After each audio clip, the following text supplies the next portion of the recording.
Yeah? Yeah. All right, well, my number 4 is a game called The Golf Club on the PlayStation 4. Yes. I take it you have not played this? I've not, no. It's out this week. John spoke about this a few weeks ago and he was completely unimpressed. And I'm not in the same boat as him. I like it a fair amount more than he did, although it's far from perfect. He played on Xbox One, I played on PS4.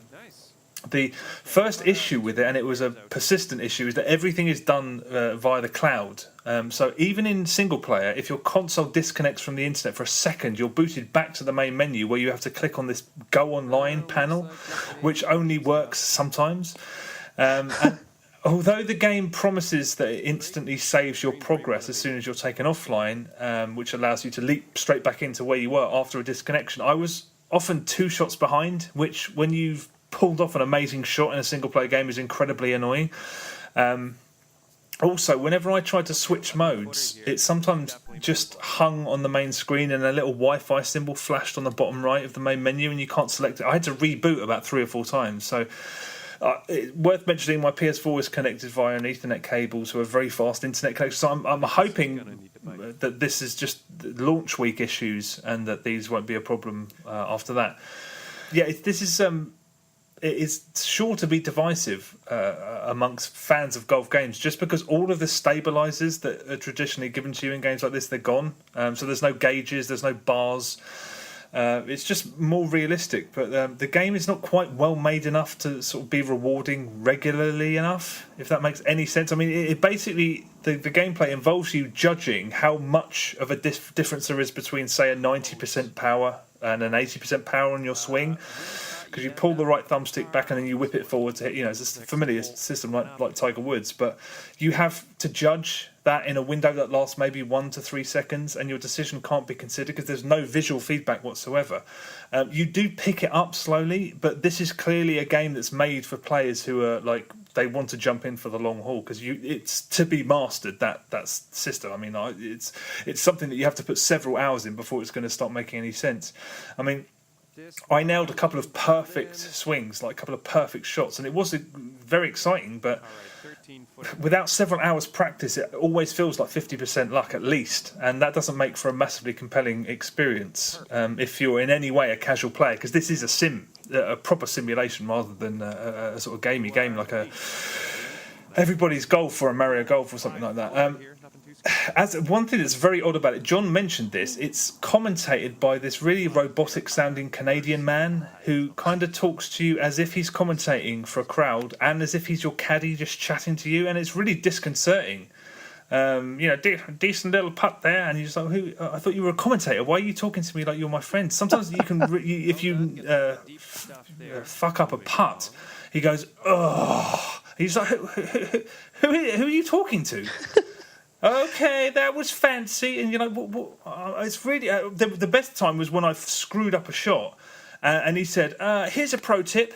Aim for the green, eh? And I'm like, I didn't invite you here. Why are you standing here taking a piss out of me? I thought you were supposed to be commentating for a crowd, you shit. I'd love that in football if the commentator just started chatting to Wayne Rooney halfway through the game. Hey, come on, Wayne, just get your head down, mate. Yeah. To be honest, I thought I was waiting for it to start making jokes at my expense, but then after it did, I was like, I don't really understand why it's sort of, as John said, it's just confusing. It also sounds like the audio was recorded in like a closet, so it's really genuinely disconcerting. But basically, the game, the package is far from awful for sort of really dedicated golf fans. Bearing in mind, especially, that there aren't any options really on PS4 and Xbox One just yet. The multiplayer is asynchronous, and to be honest, I think after having sort of attempted to play golf games over the last few years, I think that's the best way to do it, the only way to do it, because I've had to turn down many games. Just everybody's golf times out after a certain period of time, etc. The presentation, though, again, John mentioned this already, but the presentation is not good at all. There's very consistent screen tearing on PS4. The detail on the courses is of a really low fidelity. And it's a budget game, and its complete scrappiness does sort of give it the air of something that should probably cost half of what it costs. It's the best part of £30 at the moment. But it is a budget game made by a small studio, so it seems a bit unnecessary to have a pop at it for not looking like a Tiger Woods game or whatever.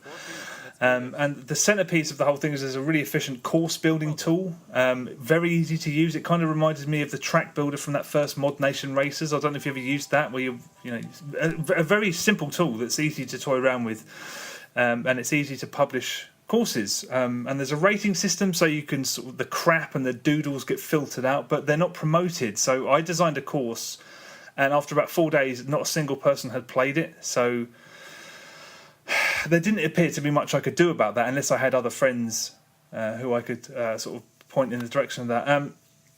On the one hand, if you have an older console, I'd say pick up a Tiger Woods. Or better yet, if you have a handheld, buy Mario Golf World Tour or Everybody's Golf.